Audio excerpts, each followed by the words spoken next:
Hi there.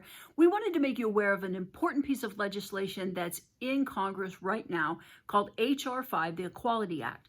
This has passed the U.S. House and will be up for a vote at the U.S. Senate at any given time. What this does, in President Biden's words, it says the Equality Act provides long overdue federal civil rights protections for LGBTQ plus Americans, preventing discrimination in our housing, education, public services, and lending systems.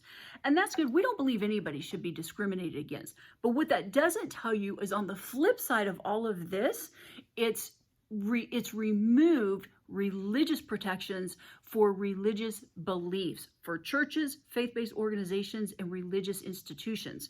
So we used to have a law called the Religious Freedom Restoration Act, and it was a huge checks and balances against the government overreaching and forcing religious places to go against their firmly held conscionable religious beliefs. It removes that, it eliminates it. So now there's a wide gap open for lawsuits that people of religious faith will not be accommodating people of sexual orientation and gender identity. So, for instance, if a gay or lesbian couple comes to a pastor and says, "We want you to marry us," and the pastor says, "Well, I believe marriage is between one man and one woman, so therefore I can't do it," it leaves them open to a lawsuit. Hiring practices. Most faith-based organizations and churches, they want to hire people that agree with their basic faith tenets.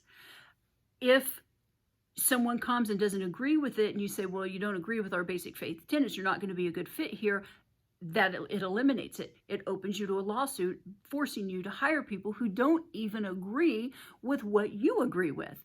So there's lots of different things like this. Parental rights, it stretches into children who want to transition to a male or to a female. In Ohio, there was a couple whose teenager wanted to transition to the opposite sex and wanted hormone therapy, and the parents said no. The kid was still living under their house, and they said no. The state came in, removed their parental rights, allowed the child to do this. Now, this is serious when the state is coming in to remove your parental rights for reasons like this. Faith-based organizations in Anchorage, Alaska had a similar law just like this. And there was a faith-based women's shelter for abused women.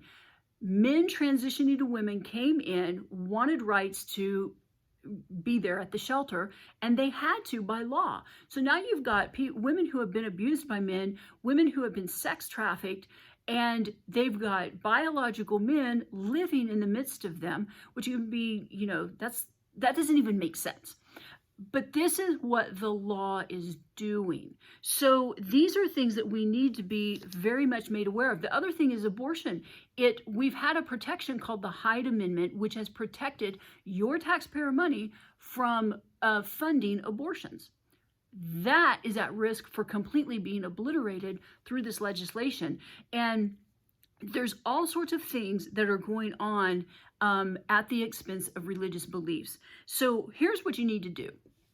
There's other links that we've provided. You can read for yourself more about this. There's a couple of videos in there.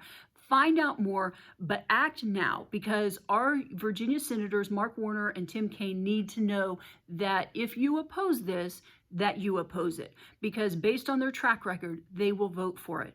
So please contact them, email them, call their phone numbers at their offices. You don't need to say a lot. All you need to say is, please vote no on H.R. 5, the Equality Act.